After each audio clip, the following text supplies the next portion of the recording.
السلام عليكم ورحمة الله تعالى وبركاته.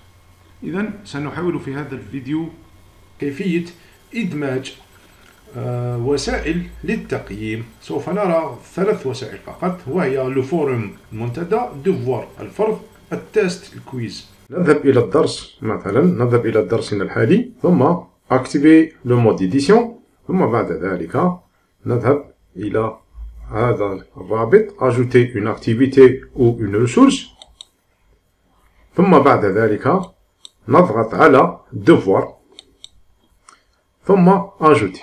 نعطي اسم للديفوار، مثلا devoir chapitre 1، هذا الفرض خاص بالفصل الأول. ثم بعد ذلك هنا في الوصف نكتب مثلا devoir du chapitre 1 ونعمل تنسيق. يمكننا إضافة صور إلى آخره. ثم بعد ذلك نحاول إدماج نص الفرض عن طريق التقنية التالية. إذن نكتب هنا énoncé du devoir، نص الفرض، l'énoncé du devoir، نص الفرض، ثم نقوم باختياره، ثم بعد ذلك نضغط على هذا insérer édition en lien لكي ندمج النص الموجود على شكل ملف PDF. ثم بعد ذلك نذهب إلى باركورير، هنا نضغط على هذا الزر، ثم نذهب إلى مكان الملف الموجود فيه التمرين. مثلا هذا الملف يحتوي على نص التمرين، ثم déposer ce fichier، ثم بعد ذلك insérer، ثم نكتب هنا بعض التعليمات، مثلا devoir à remettre avant le 18 مثلا décembre 2020 مثال فقط. ثم بعد ذلك نكمل. هنا يجب أن لا نضغط على afficher la description، سنرى لماذا، نتركها فارغة. ثم بعد ذلك نذهب إلى ضبط إعدادات هذا الفرض، réglage du devoir. أولا autoriser la remise dès le، هنا هذه تاريخ تسليم، بداية تسليم الفرض. مثلا نعطي تاريخ قبل هذا التاريخ لا يمكن للطالب أن يسلم الفرض، إذن يستطيع تسليم الفرض إلا بعد هذا التاريخ.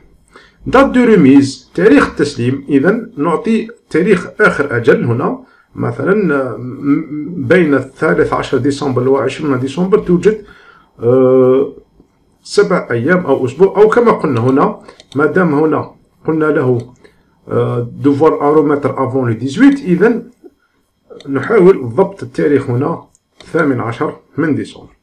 date limite أي تاريخ غلق الفرض، تاريخ غلق الفرض هو 20 ديسمبر. الفرق بين تاريخ التسليم وتاريخ غلق الفرض، لا دات دو ريميز إلى دات دو ليميت، هو أنه يمكن للطالب بعد 18 يمكنه أن يسلم فرضه، ولكن تأتي معه ملاحظة أن الفرض تأخر في التسليم، أو هناك تأخير في التسليم، c'est-à-dire travail en retard، travail en retard. أما الدات ليميت بعد تاريخ 20 فإن الطالب لا يستطيع أن يرسل الإجابة. الباقي الخيارات تبقى كما هي، فقط نلفت انتباهك أيها الأستاذ الكريم، exiger que les étudiants cliquent sur le bouton envoyer، هذه فقط يجب أن نرجعها وي. إذن هذه إذا ضغط الطالب، سوف نرى الطالب كيف يرى هذا الفرض. الطالب إذا ضغط على الزر envoyer، هذا معناه أنه سيؤكد تسليم الفرض ولا يستطيع تغييره فيما بعد. باقي الخيارات يبقى كما هو. نذهب الآن إلى خيارات تسليم الأعمال، réglage de la remise des travaux. لدينا هنا خيارين، بين تكست اون لين وريميز دو فيشي. إذا اخترنا تكست اون لين وي، هنا جهة الطالب سوف تأتيه نافذة صغيرة ويكتب فيها الإجابة نصية فقط. هذه تصلح لمن تصلح للفروض الصغيرة على شكل سؤال بسيط. إذن في حالتنا يمكن أن نستعملها ويمكن أن لا نستعملها، ولكن في غالب الأحيان نستعمل ريميز دو فيشي. ريميز دو فيشي نجعلها وي، ثم نسمح للطالب بأن يرسل لنا إلا ملف واحد عن طريق هذا الخيار. الحجم الأكبر حجم يمكن استعماله للملفات هو 2 ميجا، نتركها كما هي. الكومنتير التعليقات، إذا أردنا أن نعلق نضع هذا الخيار وي. تعليقات فقط مثلا نريد أن نعلق على عمل الطالب، عمل جيد حسن أو يمكن إلى آخره. إذا كان لا يوجد تعليق نفعل هنا نو. فيدباك، ريغلاج دو فيدباك. الفيدباك هو عبارة عن معلومات التي ترجع إلى الطالب. يمكن أن نسمح بهذا النوع من المعلومات، كما يمكننا أن نسمح بفيشي دو فيدباك مثلا يمكن إرجاعها إلى الخيار وي. في هذه الحالة يمكن للأستاذ أو للمصحح أن يرجع ملف آخر فيه تصحيح أو فيه الأخطاء التي فعلها الطالب. خيارات النوت العلامة، يمكن ضبط العلامة كما هو معمول لدينا هنا في كلية التكنولوجيا أو في غالب جامعة الجزائرية. 20 العلامة على 20. ميثود ديفالياسيون، طريقة التقييم. لدينا طريقة تقييم عادية ومباشرة، إذا رؤية الورقة وتصحيحها وإعطاء علامة. باقي التغييرات يبقى كما هو. تأكد فقط من أن فيزيبل تبقى افيشي، ثم انرجستري اي ريفينير اونكور.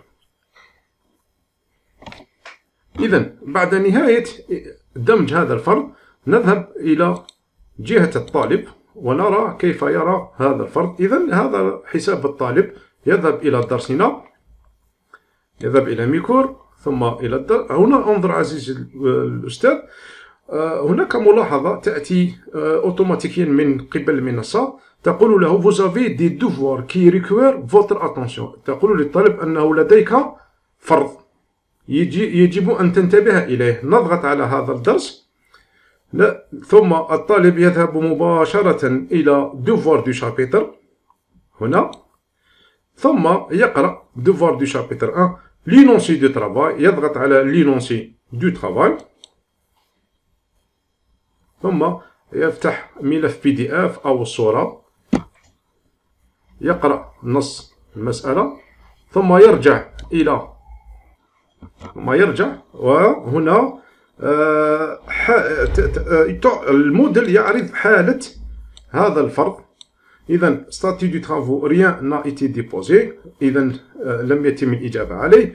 ستاتيو با إيفالوي، لم تتم تقييمه. لا دات دو ريميز، تاريخ التسليم فوندردي 18 ديسمبر.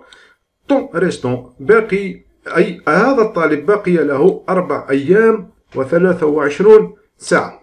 إذا الطالب ماذا يفعل هنا؟ عندما يقرأ نص الفرض من هنا يضغط على هذا الزر أجوتي ان ترافاي، ثم يقوم بإضافة أجوتي déposer un fichier choisir un fichier، هذا من جهة الطالب، ثم يختار الملف الذي فيه إجابته.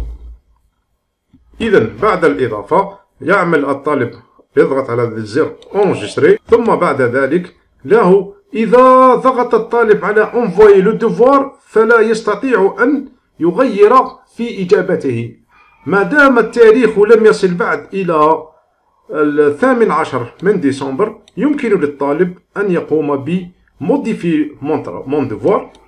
إذا مثلا اكتشف أنه أخطأ يمكن أن يحذف هذا الملف ويضع ملف آخر ويعمل enregistrer، ثم بعد ذلك إذا تأكد 100% من صحة الإجابة يضغط على envoyer le devoir. إذا ضغط على envoyer le devoir سوف تأتيه إشعار هذا vous voulez vraiment remettre votre travail pour évaluation, vous ne pourrez plus effectuer de changement.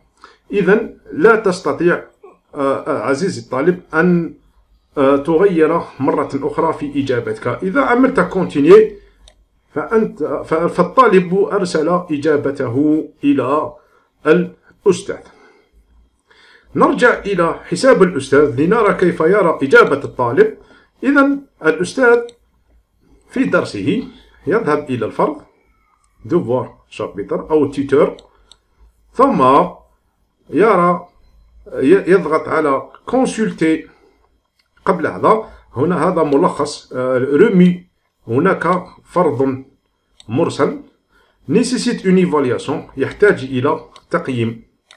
إذا هنا الأستاذ يضغط على consulter évaluer tous les travaux. إذا الأستاذ هنا تعرض له قائمة جميع الطلبة الذين أرسلوا الإجابات. يمكن أن يرى الإجابة من هنا، يمكن أن ينزلها أو يراها فقط، ثم يعطي له علامة من هنا مثلا 15 أو 16 إلى آخره، ثم يكمل.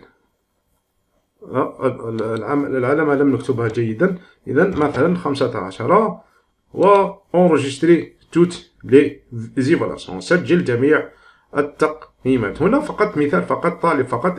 وفي الحقيقة الأمر أنك عزيزي الأستاذ ستجد قائمة طويلة من الطلبة الذين أرسلوا إجابات، ثم نقوم ب enregistrer toutes les évaluations. وهكذا تم تقييم الطالب. أتمنى أن تكونوا قد استفدتم، وإلى اللقاء في الملتقى أو في الفيديو القادم إن شاء الله.